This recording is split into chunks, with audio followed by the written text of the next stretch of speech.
Hello and welcome to Movies, Films, and Flicks. I am Mark Hoffmeyer, and joining me is a man who's going to be menacingly pruning some roses during this episode. It's Phil Briggs. Yeah, there's nothing more threatening than gardening, right?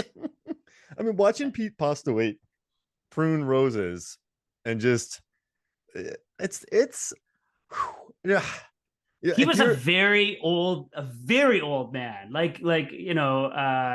Rest in peace, Pete Postlewaite. Like he was in real life, like he died shortly after filming this. He was a very old man, not in great health. Yet somehow him pruning those roses was pretty terrifying. I mean, I guess let's talk about gardening and being threatening for a bit. I mean, we gone in 60 seconds, right? We have the carpenter. That's not threatening. Like I make chairs. That's not Mm. like I will take your bones and turn them into an Adirondack chair. That's not that. That's actually kind of horrifying, but that's really impractical. So like a florist though, it's unassuming, but also you got the shears, you got the prunes, like you're very organized. You know how to keep things alive. It's scary. I wonder what type of clients that floral business is getting. Like, is he doing weddings on the weekends in the summer? Are him and his buddy at the front there, doing arrangements and I thought about this. You and I are in town, right? And we're like, we need some flowers. We pop into that store and we're like, hey, we need 3 dozen roses. Are they going to yeah. be like, yeah, we got you? Like, and like, what if we're cool though? Hey, 3 dozen roses. All right, 200. Gotcha. We'll deliver them to the Hyatt on Tuesday. Apparently that part of the story, the fact that the front business is a flower shop, is actually based on something that happened in real life. Like apparently in this area there was a flower shop that was known for being sort of a front business involved in crime, but was around for like 50, 60 years. So I assume they must have had some type of floral business going on. The IRS must have been on them because the IRS doesn't care, right? So they had to have had at least a taxable income to show so they weren't audited.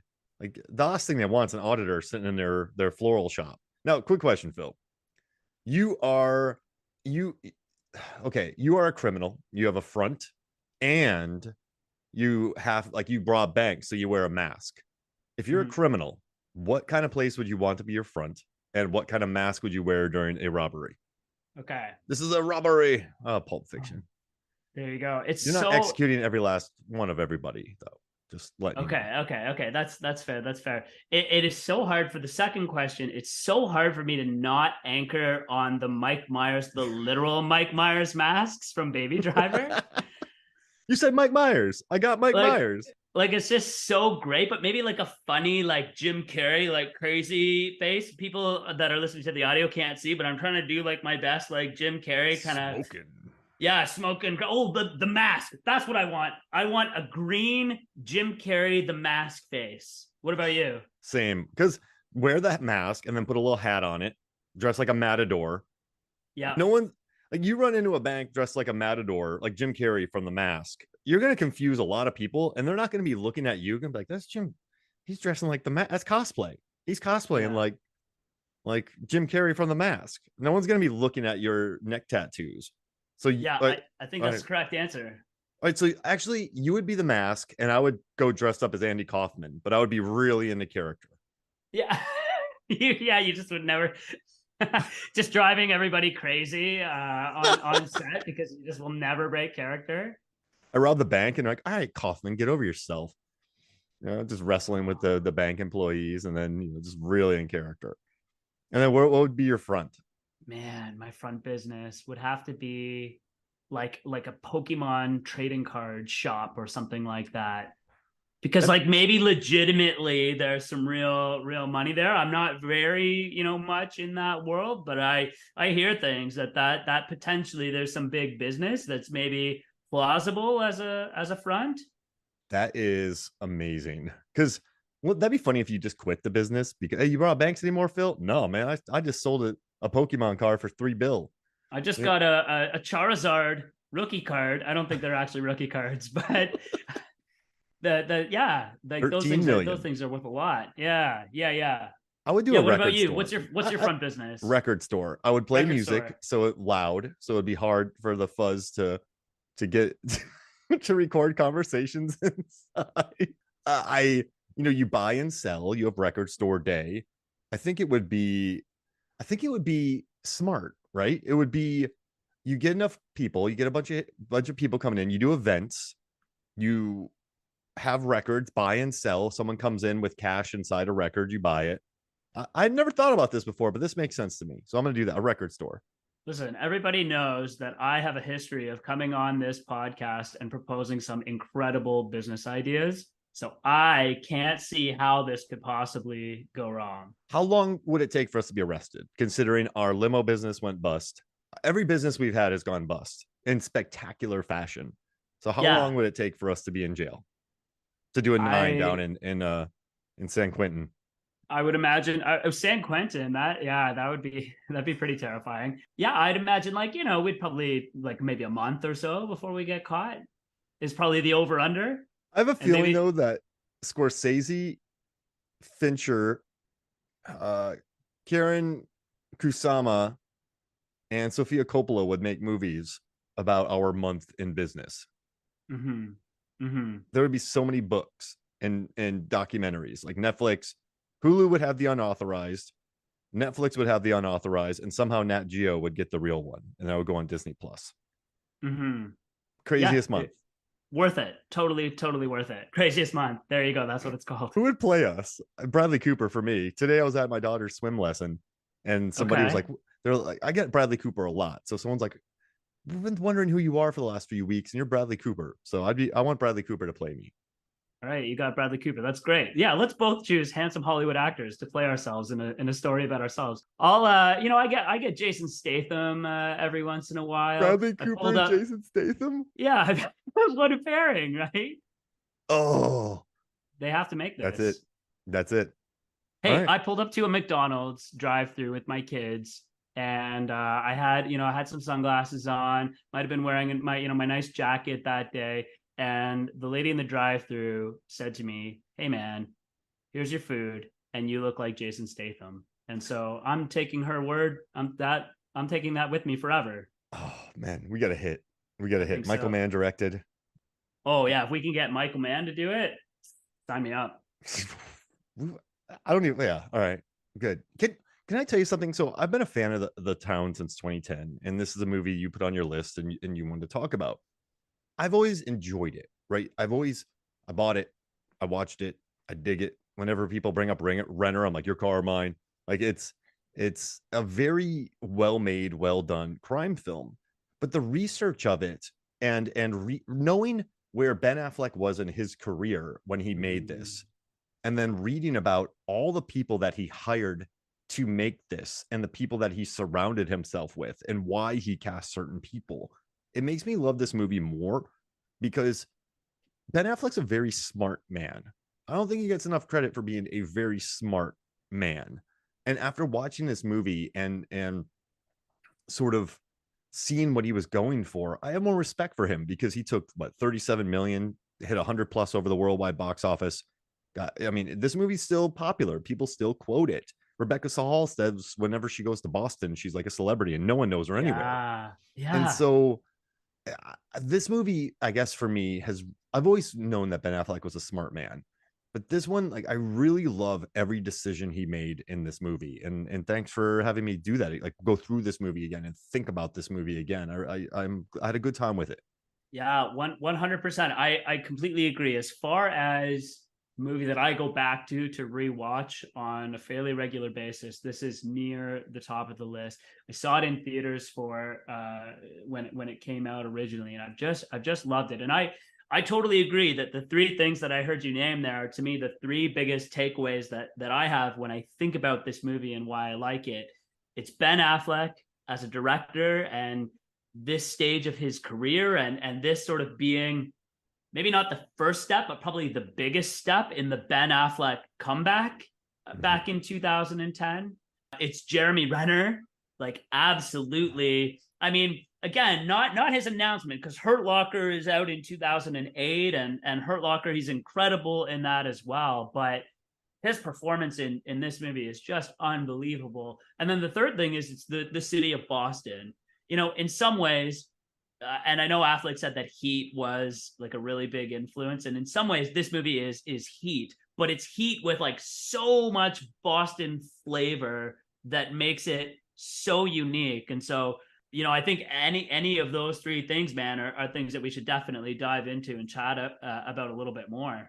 And one of my favorite things about this movie is everyone in the beginning was worried about this being Heat. One of the producers on it was talking about how Ben Affleck was like, he said the movie that we thought about was Michael Mann's Heat. And so I think at first we were sort of like, oh, how can we not be Heat? And at some point we said, look, embrace Heat. Don't run away from it. We love that movie. Don't be afraid of doing things that they did that worked. And that, listen, that's smart. Like, you don't reinvent the 3 act structure when making a crime film, a heist film. Embrace the tropes that work. Like, if you're a tennis player, figure out how Roger Federer trains and maybe embrace that. Oh, okay, so this is what he does. This is how he stays healthy. This is the longevity of his career. Use that. Like, it's in with this movie, don't run from Heat. I mean, Heat wasn't the first heist film, like, and it wasn't the last. And it's about cops and robbers. It's about one last job. It's a maniac detective going after a criminal with a code. How many criminals with codes have there been? It's Yeah, exactly. and I think by just embracing, like, even Renner, the hotshot friend, right? There's so many hotshot friends of cinema. There's so many like people that you meet during a traumatic situation that you fall for.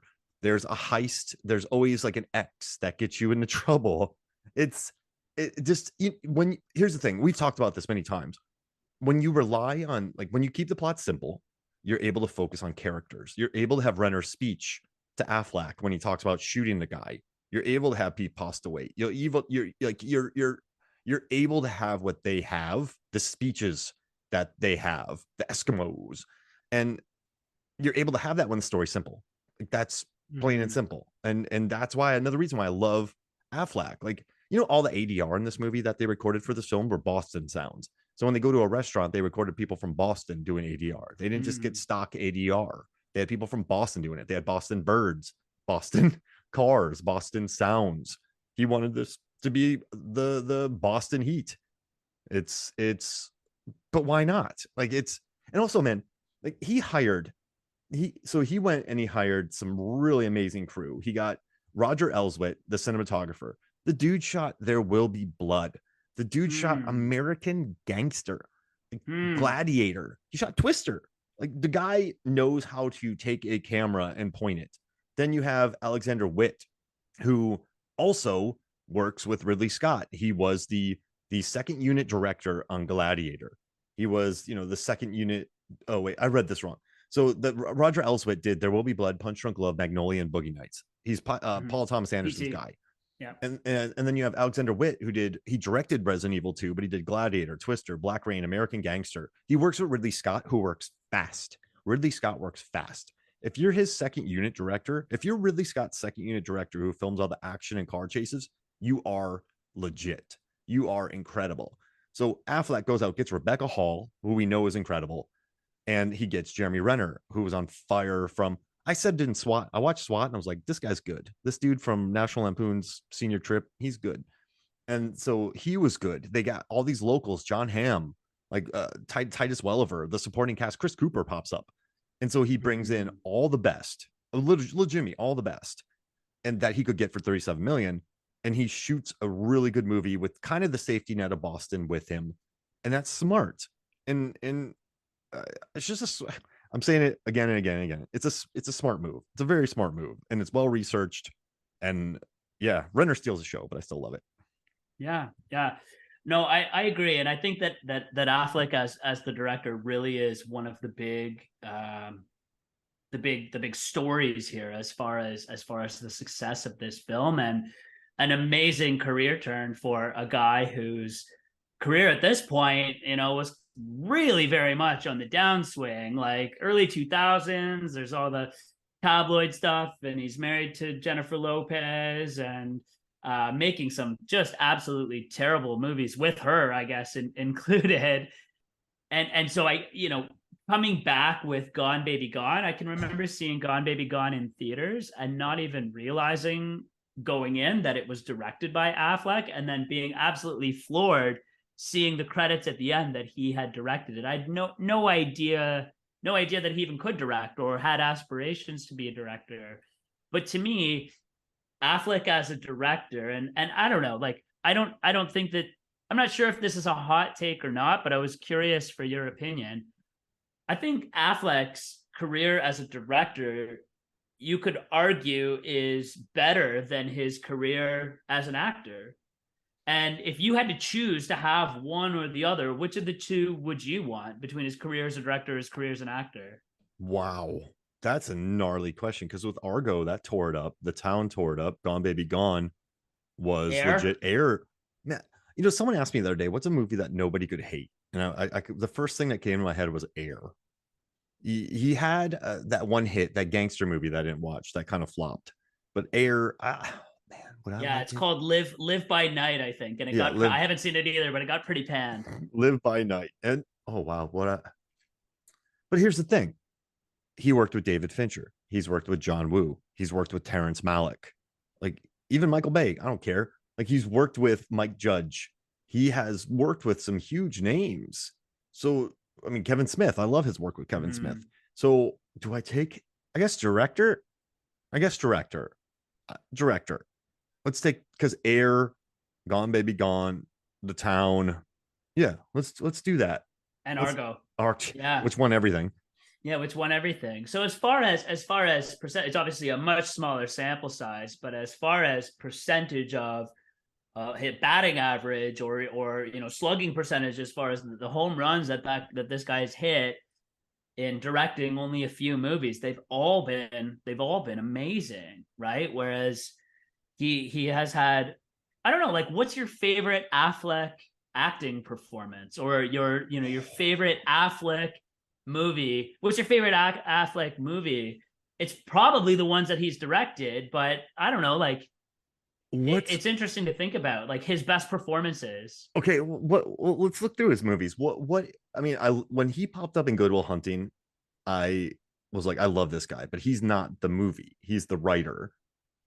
He was a lot of fun in Air. I loved him in Last Duel. I thought that he was very fun in that movie. But I guess if we're, I mean, you got to do The Town. Yeah. I mean, he's fine in Hollywood land, but I just think people are just so happy that it wasn't bad. So Hollywood, Yeah. um, Chasing Amy, Dogma, he's good in Dogma. Yeah, like Uh, some of his old Kevin Smith stuff, I think are some of his better performances for sure. I really liked him in Chasing Amy as well. I mean, Argo, he's good. To the Wonder, I mean, Gone Girl, he's placed aloof so well. The Accountant, he worked triple. I love him in Triple Frontier. That's a movie that I think is one of the most underrated movies of the last 5 years. But way back, oh man, he's so good. Man, I felt so bad for him on his way back press tour because so he initially Yeah. had critics. Did I tell you this? I'm a part of a critics association. I was watching his videos, and people were like, "Oh, so you're an alcoholic in this movie, and you're an alcoholic in real life. How is that?" And he was like, "Oh." So he stopped doing press with press people, and he had Matt Damon and Michael B. Jordan interviewing Mm. him for his performance because he got so tired of the press kind of talking to him. But I'm gonna say my favorite. You know what? All things considered, I'm just gonna say The Town because the physicality of it, the speeches that he has, it does. Listen, his speeches feel very written. Obviously, every speech is written, but I think he's just good in this movie. And most importantly, like he uses physicality well. He uses his charm well. He uses his size well, and also he's unselfish enough to know that Renner has the hot hand. What would you say? Yeah, I think that it's, for me, it's probably got to be The Town, or even though it's a supporting role, Good Will Hunting, Yeah. I think are probably his best two. But I agree. I think that him as a director here actually probably helps his performance because, like you said, I mean, he made a comment at one point. It's good that you mentioned that he recognized that Jeremy Renner was just on fire here, because he made some comment even before the film came out about, yeah, Jeremy was so good in this movie that if there was ever a doubt about what we should be showing on the screen, we could show Jeremy like looking at a napkin or something like that and know that that was going to kill. So he really recognized, I think, as a director, where the great performance was, but I think it certainly helped with his own performance as well. And he's acting against Rebecca Hall too.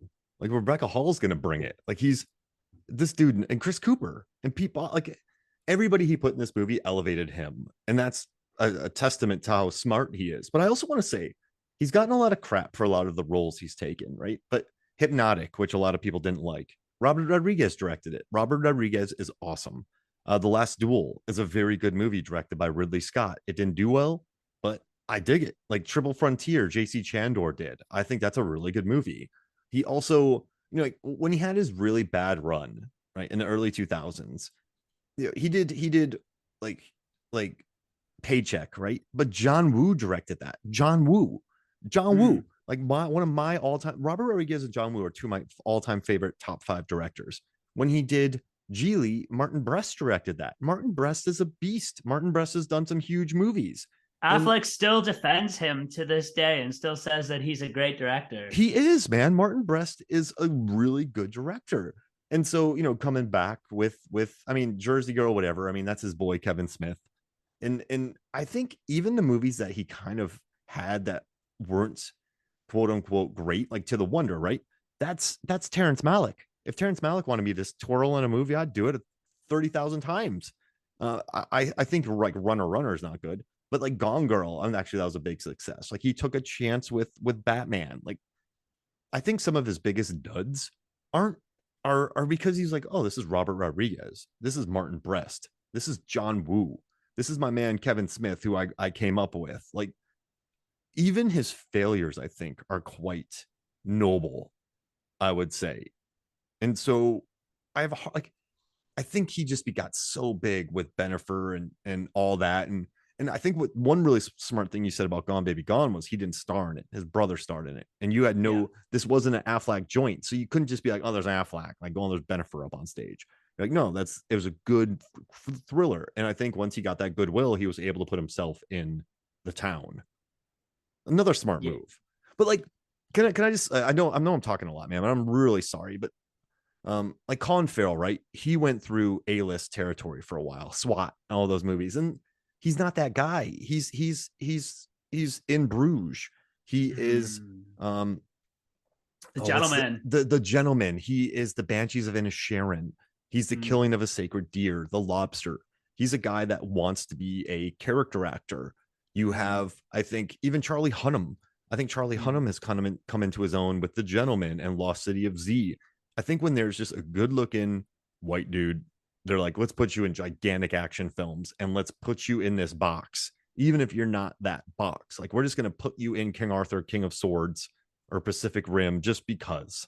And like, I think a lot of these guys start becoming better when they just start doing character roles and they realize their strengths. And I think he had such a huge late 90s, man, huge late 90s that of course he was going to be pegged for like a lot of these roles with money thrown at you and heartthrob status. And he took those knocks. And I think as a testament of him, he became a better director and like a better actor.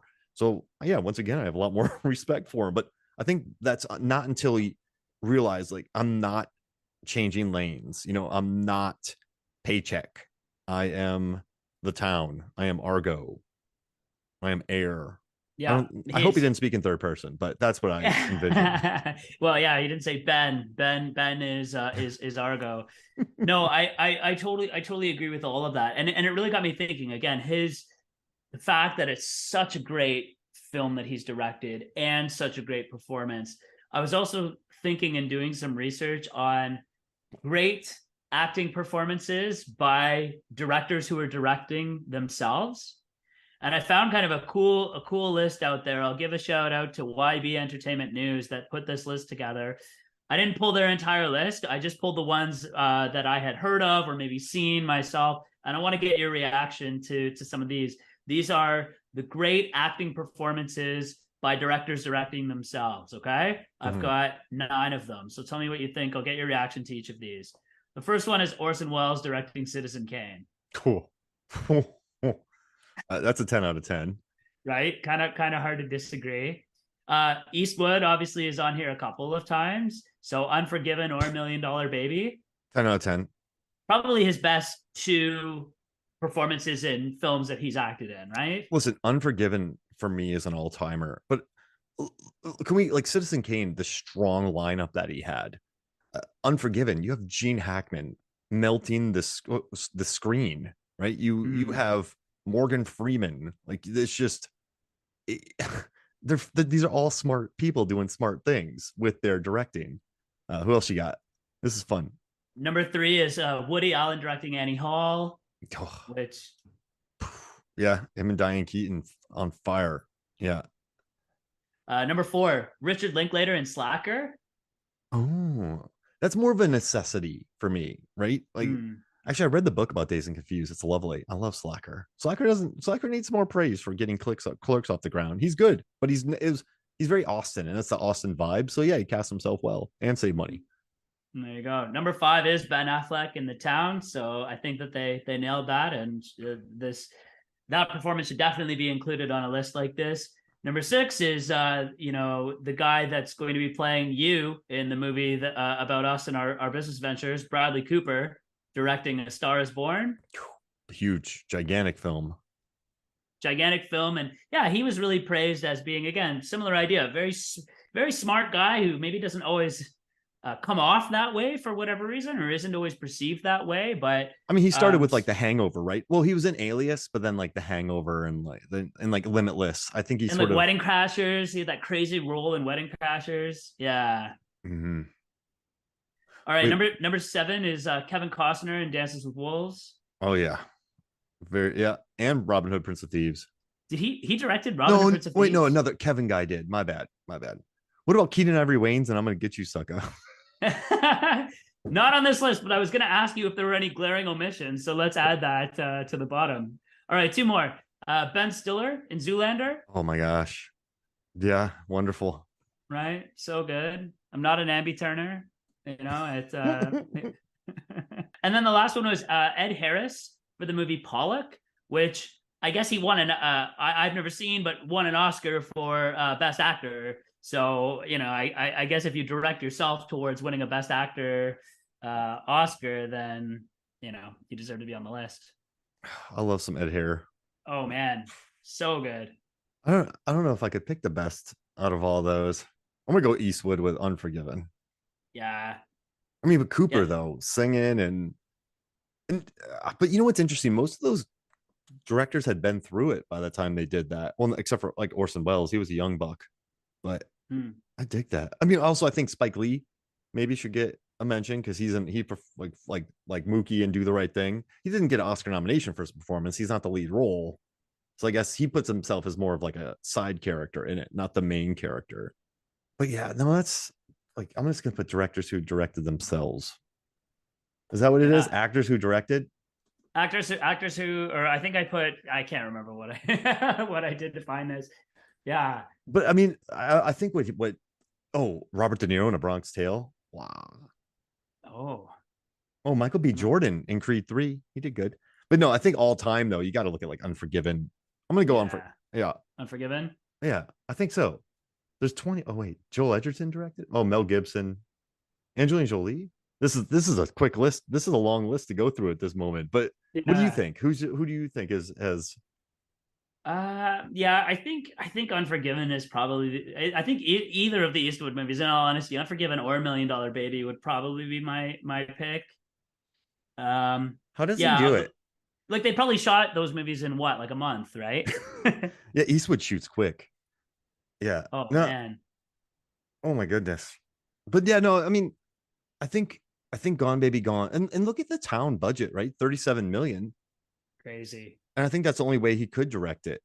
I know they reached out to him, right? They had another director on. Julian, yeah, they had another director. He wanted to be like 3 hours and have it be really sexy, which which makes me laugh. And I think that guy went on to direct Deepwater with Ben Affleck later on. Oh, well, there you go. So yeah, apparently, so yeah, a couple things on that. So apparently the book on which this story is based centers much more around the romantic relationship between Doug and Claire. And Affleck kind of wanted to move the story away from that a little bit more and have it be more about the guys and their dynamic. Obviously, the romantic relationship still plays a big role, but even for Affleck, when he was done filming this, the initial cut was 4 hours long, and he had to edit it down. They said to him, "You got to get this thing to like 2 hours and 10 minutes." He spent 3 days, and he cut it from 4 hours down to 250, and then managed to get it down to, I think it's 2 hours and 8 minutes now. But How much yeah, of there's a Rebecca whole Hall do you think was lost? a lot. I think that that's probably what we're cutting, is a lot of the romantic. I mean, some of their scenes, even if I were to offer any critique, it is that some of their connection does, those scenes do drag a little bit. But part of it is that you just came from like an absolutely exhilarating car chase scene or an exhilarating bank robbery to, them maybe slowing the pace down a little bit. But if I would imagine that that's probably part of what was cut. What do you think? Yeah, and listen, I feel bad for Rebecca Hall too. She's directing now. She's directing Passing, and she's doing her own stuff because I think Oh, she got cool. tired of, as much as she loves the prestige, she just plays a woman who hangs herself because her husband's a shit.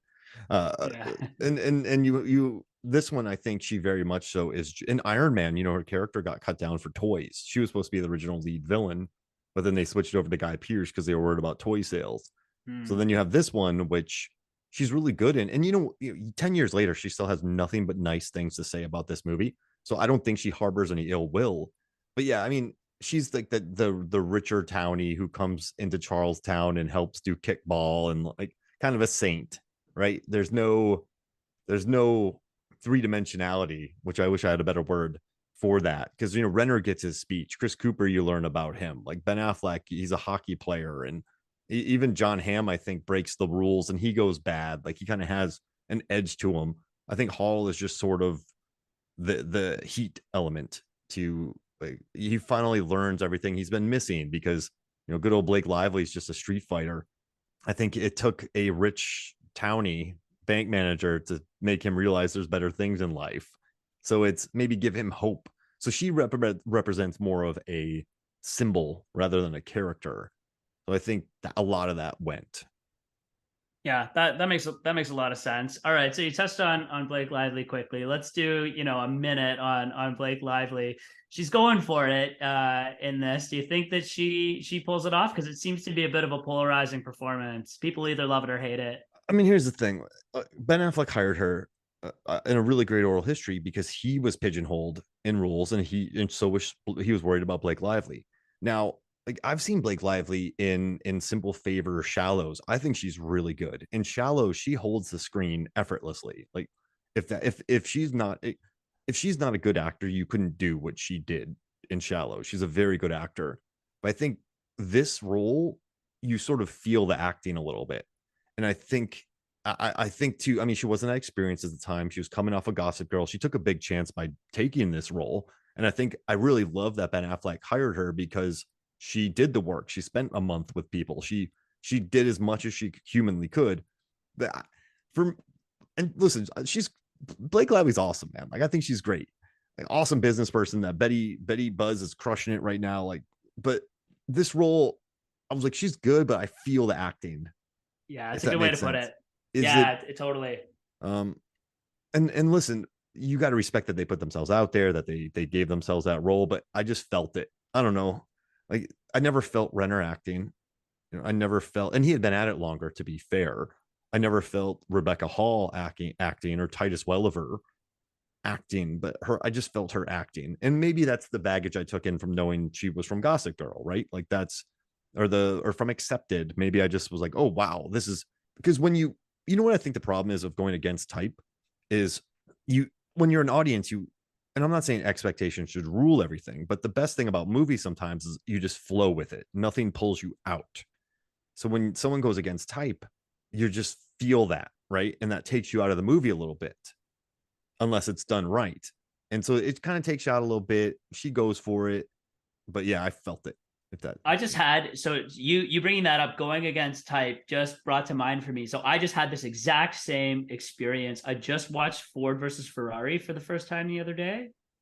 And Mm. watching Christian Bale be a bit of like a goofy British guy when I'm used to intense, dark, brooding Batman with a growly voice, it took me not very long, but a little bit to kind of go, this is Christian Bale, and my brain is not processing this completely, that he's acting completely differently than what I'm used to seeing from Christian Bale.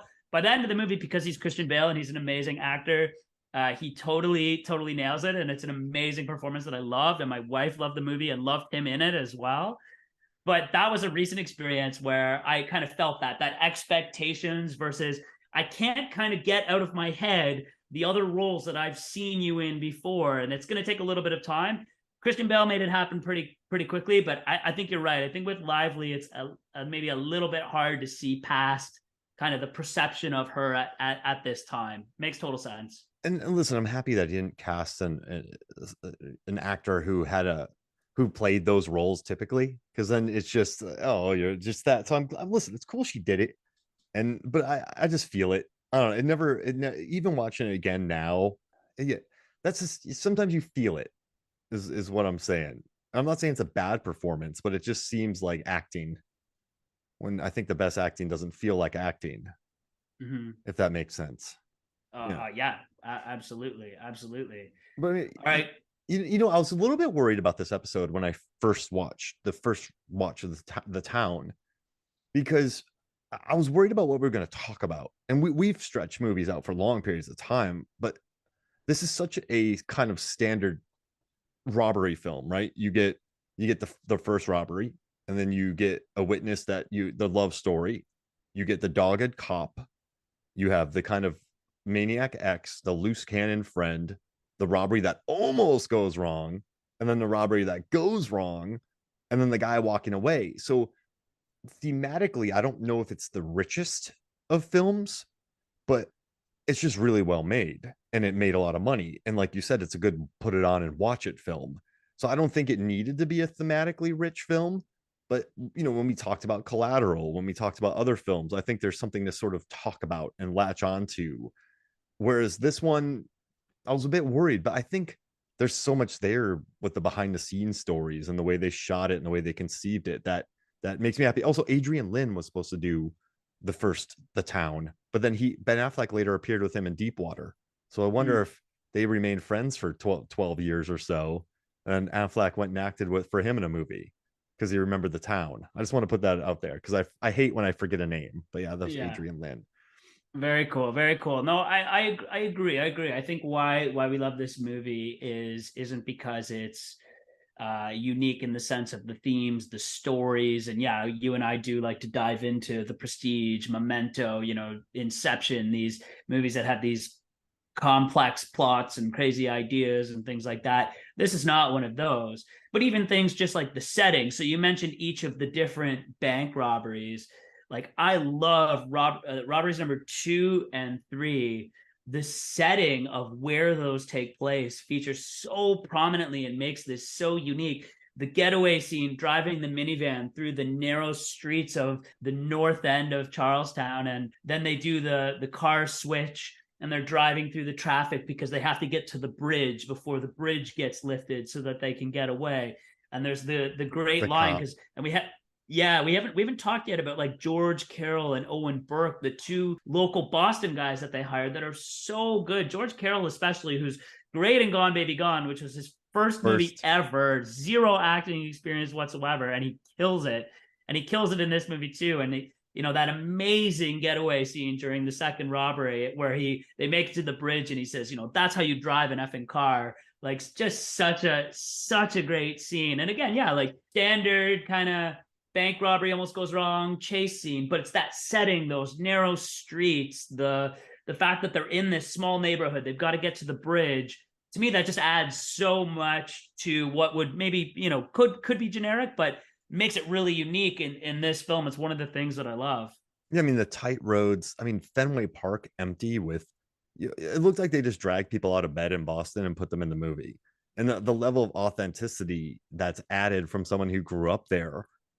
You're right, and that definitely elevates it. Like as much as Michael Mann understands California, Ben Affleck understands Massachusetts, like his Boston.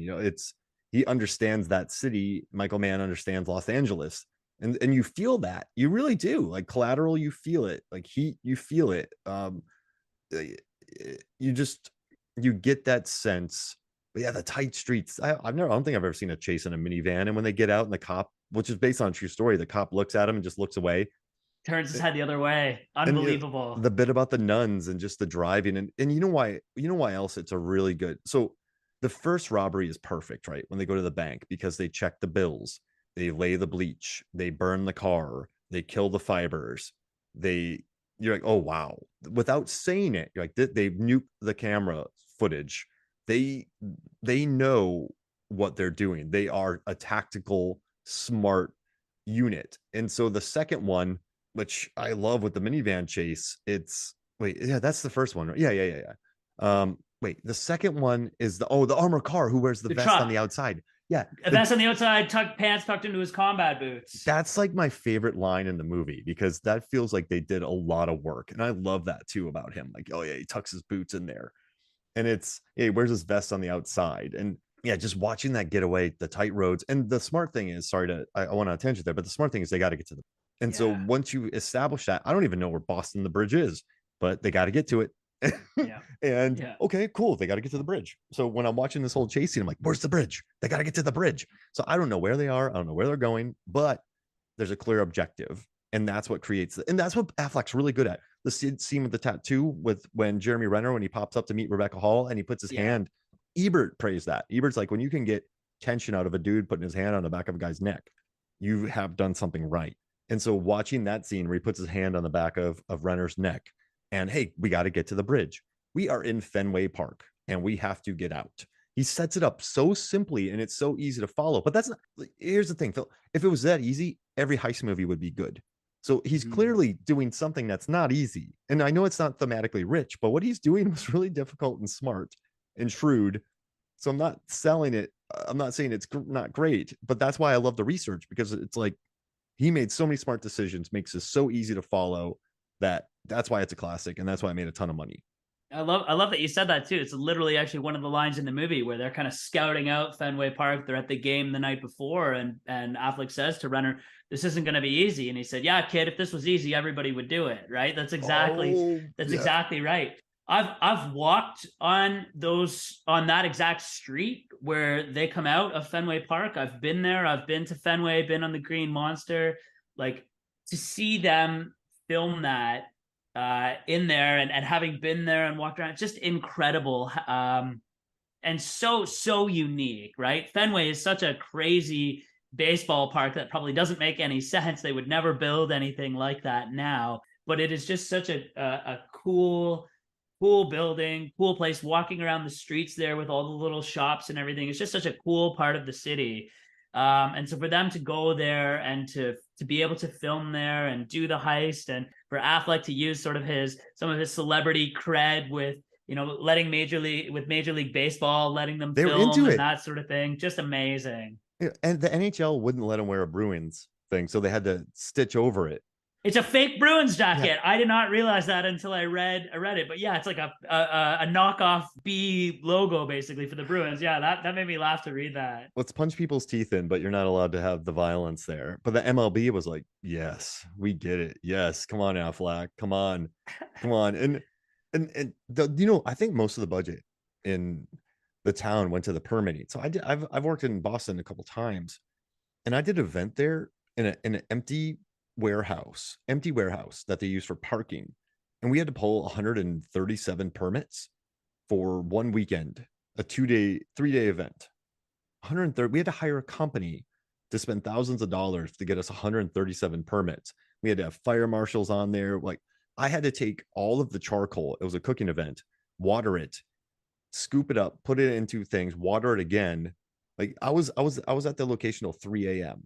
doing that because of the 137 permits we had to pull. I not only managed it, hired all the volunteers, got the security, but I was also there late at night to making sure charcoal wasn't there so that the fire chief doesn't bust us. We had constant inspections. So no wonder he made it there. He's Boston's golden boy. So I wonder how many permits were made easy for him. on the town because of this movie, because I have nightmares still thinking about that show. Well, so you mentioned that's I was going to bring this up as well. So you mentioned Michael Mann earlier, knowing LA, being synonymous with LA. You mentioned Spike Lee earlier, who I think is definitely synonymous with New York. He's at the basketball games courtside with the Knicks. A lot of his films are New York.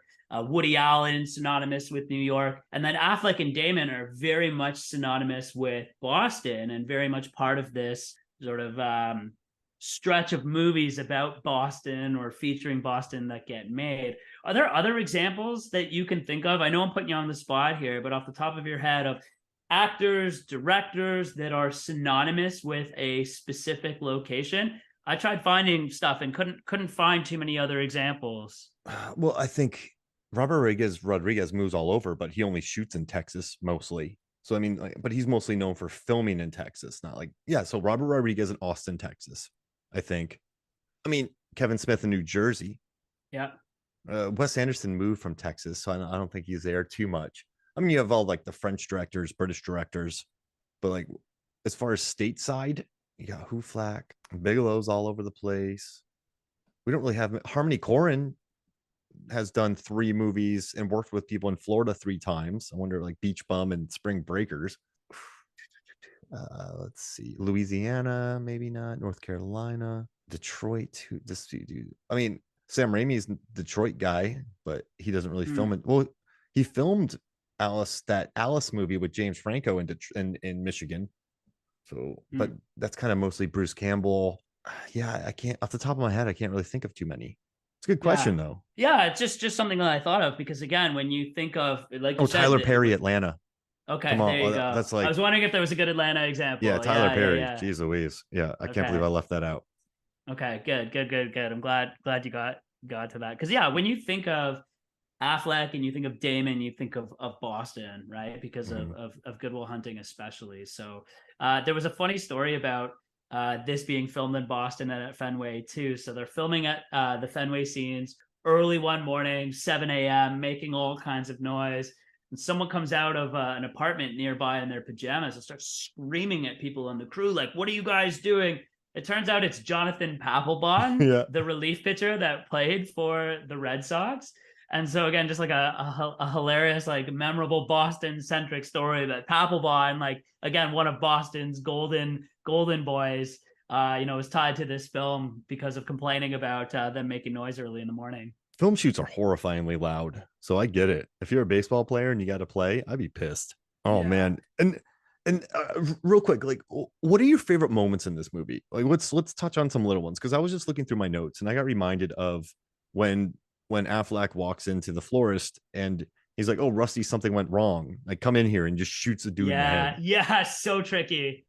I mean, but that's if I could have picked someone up in the theater and ran around with them because that's cool. That's a cool movie and move. And also, you're gonna hate me for stealing this from you, but I think you know what I'm gonna say. I think you know. Like, I need your help on this one. Oh, I need your help. Yeah. You can't ask me about it later. We're gonna hurt some people. And Renner says, "Whose car are we taking?" I think I started punch dancing in the theater, right? Because that's it's cool. It's the best line in the movie. That for me is my favorite line in the movie by far. The friendship is like, I got goosebumps saying it. Like, that's the friendship is solidified right there. And when Renner says, "Listen, a dude was coming down here to shoot you. He was coming here to shoot you." So I was like, you know what? You want to come shoot my friend? I'm gonna put one in you. Like, I got you. I got your back. That's crazy. Like, and Affleck at the time probably was dealing with NHL, and he had his buddy coming down to take care of him. And I love that bit. So those are probably two of my favorite. And probably my third is when probably not, I already talked about Weirvest on the outside. You already talked about the horses, but I love when he says, like, he should have picked better horses. Like, it's this Renner, the guy's gonna get killed, right, for helping the florist. Actually, he won't now because the florist is dead. But when he says should have picked better horses, like, it's kind of gangster. It's like, you messed up, man. Like, you put yourself in it. You're dead. It's a hard line. And then seeing Florida Kid, oh, I love that line. But yeah, Yeah. what are your favorite moments in this movie? Yeah, I got a couple others. So whose car are we gonna take? For sure is my number one. At the end of that scene, after they go and they beat up the guys and shoot them in the leg, and there goes college soccer or whatever. Renner just has so many great Yeah. lines. At the end of that scene, Affleck says to Renner, hey man, like I can't be up there killing people. And Renner responds by saying, hey, you brought me, what did you expect, man? Like basically, like that's what I do, sort of thing. So to me, just for that character, just absolutely being unhinged, that was a great line. I love the scene when the police are interrogating the guys and they're trying to get McGlone to read the script of things that he's supposed to say, and he says to them, "I'm trying to make this stuff sound authenticious." Yeah. It's just such a funny line. So good. Yeah, I would say that those are probably my favorite. Love that bit. And what do you think about Jon Hamm? We haven't really talked about him in this movie. He's loves working on this. He loved going around Boston. I worked with him on $1 Million Arm, and he just talked about all the restaurants he went to. Like he seems to be a dude when he goes to a city, he just wants to go to the good restaurants, and he just wants to have some good drinks and good food. And on this one, and Affleck said he wanted to cast him because he wanted, like, you're rooting for Affleck, but you should be rooting for the cops. But I think this character, what he does when he goes to Blake Lively, like some of the rules that he does, like he's a good cop. He understands it, but he's just, as much as I love Jon Hamm in this movie, I don't think he's not the focus. But I think as far as being a dogged cop, he's good. Outside of like remember Pacino and Pacino had Natalie Portman, he had the wife, Yeah. like he doesn't really have an internal life in this one, Jon Hamm. So I think that keeps his character from excelling. Yeah, yeah, it's a really good contrast because I think that in Heat you are definitely rooting for both of them. You're rooting for De Niro, but you are also rooting for Pacino because in some ways the theme of Heat is that they need each other, and they are in some ways much more similar than they are different. They both are great at what they do. De Niro has that amazing line where he says, I don't want to relax. I need to keep my edge. I need to stay sharp at all times." And you're like, yeah, man, like that's like this is a guy who is committed to his task. Jon Hamm in this movie, I don't know whether I'm supposed to be rooting for him or not, because while it does seem like the dogged cop who is trying to stop the bad guys, he also kind of has this like asshole quality to him that kind of makes him not that likable. Yeah, like the way Right? he You works feel that too? lively. Yeah, the way he works lively. He's not. Yeah, he's definitely has an a hole vibe. He does. He Uh, says at one point something about they shot when they're interrogating the crew, and he says, "You guys shot a guard, and if it were up to me, I would go and asphyxiate him myself so that I could, put you guys up on murder charges," sort of thing. And it's like, well, that's not cool. Like, that's not. This isn't a guy that I really want to root for. I don't know. yeah, it's yeah. I guess that's why this movie. It's a couple. Like, I think Rebecca Hall's cutback role, Blake Live. Everyone's good, right? But I think it keeps it from being a upper echelon heist movie for me. But I Mm-hmm. think that I mean, it's still really good, and it's still a lot of fun, and it's still a cult classic, and it made a lot of bank. But I think Affleck used what he learned on this to go make Argo, to go make Yeah. Air. Like I think he did. Listen, the marketing wasn't even so sure of him in this movie. Remember, the marketing was mostly the nuns and Yeah, that's Skeletor. right. Like he wasn't. Like, I guess if you look at the town movie poster, like he's on it, but it's not. Like, yeah, it's the nuns. And then the Mm-hmm. other poster is one of like him with all the whole crew with his head kind of up there. But they're like, hey guys, we also have Don Draper here. So it's they weren't sure of him yet, and I think this is just sort of him finding his feet for Yep. the role. But yeah, I'm not saying it's bad because of that. I just think it's really, I mean, but it's stupid for me to say that because how many movies can be classics? Not all movies can be classics. So for me to be like, it's not a classic, I mean, what is? Like, there aren't that many. So it's still a really good movie, and and Renner deserved his Oscar nomination. It deserves to be a cult Yeah. classic. Yeah, let's finish on Renner here, because to me again Renner is like one of the huge stories of this film. We've touched on it a bit already, but just like what an incredible performance.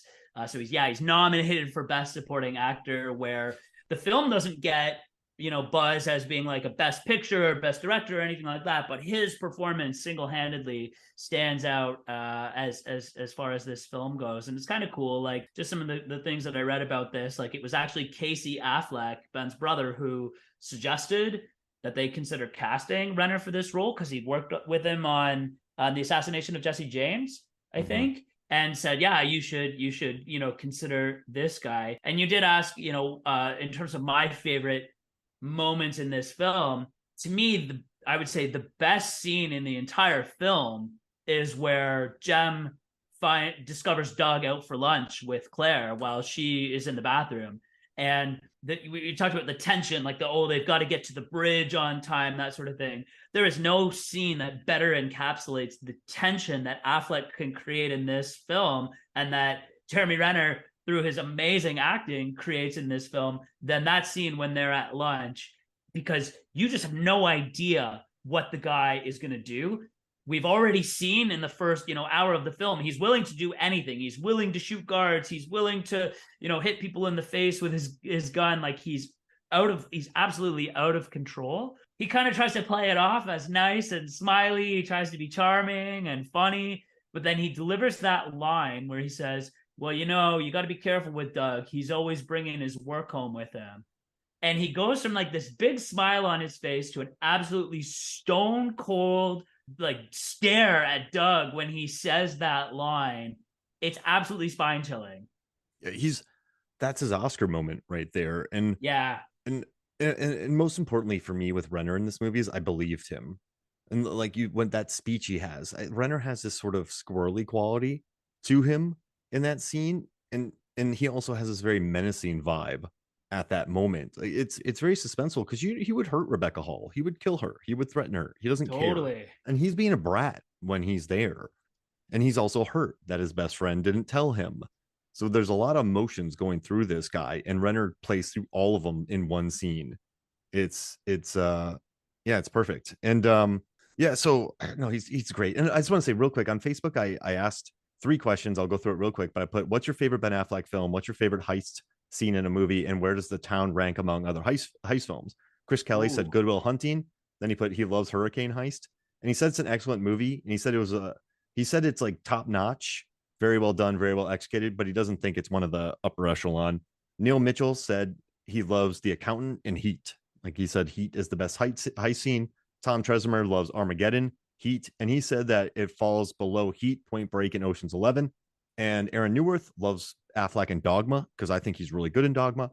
And then he put it's pretty good, but not top 20. And then he said Rafifi is easily the best heist. William Underwood loves Dogma. He said Heat is the best like heist movie, and he loves The Town is good. He said he wouldn't watch it twice, but he actually said he likes Reindeer Games more. Tony Briley says he loves Boiler Room, and then he said he loves The Heist in Point Break, and he said it's the top 10 heist film. So I just want to get those out there, read them. But yeah, so since this movie's all about Renner, since it's all about supporting characters, I thought you and I could do something real quick. Let's just do a supporting character in a heist movie draft to form a super heist squad. Okay. All right. So I pick 5, you pick 5. Do you want to drop your 5 on me, and then I'll drop my 5? Do you want to go 1 and 1? What do you want to do?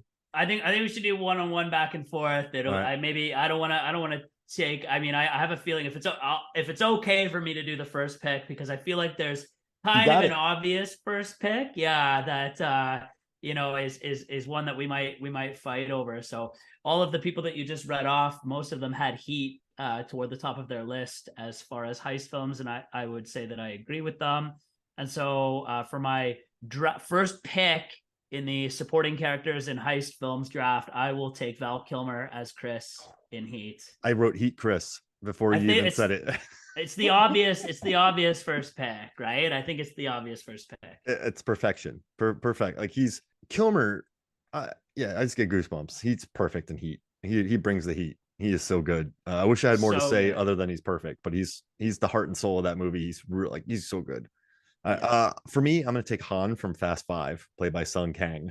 I love Tokyo Drift. I love Fast 4. I love how much he steals. I think Sung Kang is an incredible presence in these movies, and I love him and Giselle in Fast Five. So I'm taking Han from Fast Five. Sung Kang is my first pick. Nice. Nice. Not on my list too, so I'm happy about that. So that's great. Okay. I consider we last did Inception. I consider Inception to be a heist movie. It's a mind heist movie.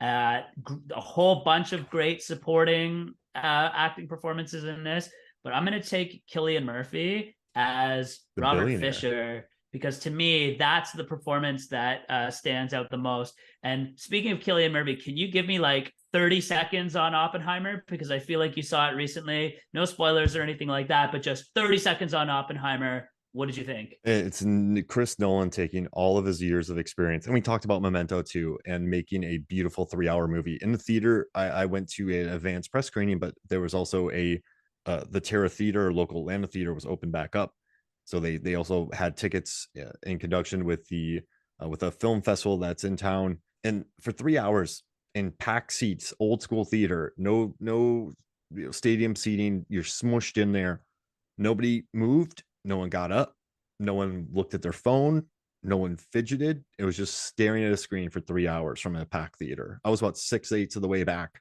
and everybody was just staring at the screen. Like I've never seen that before, and it's a man working on perfection on every level. I cannot wait to see it. So that's an awesome review. All right, so my second one this is weird, but I love Logan Lucky. It's one of my favorite heist movies. And in Logan Lucky, Riley Keough plays this lady called Melly Logan. She's the driver.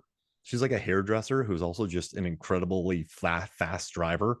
And she's super chill the entire movie. She is just laid back and she just floors her Mustang.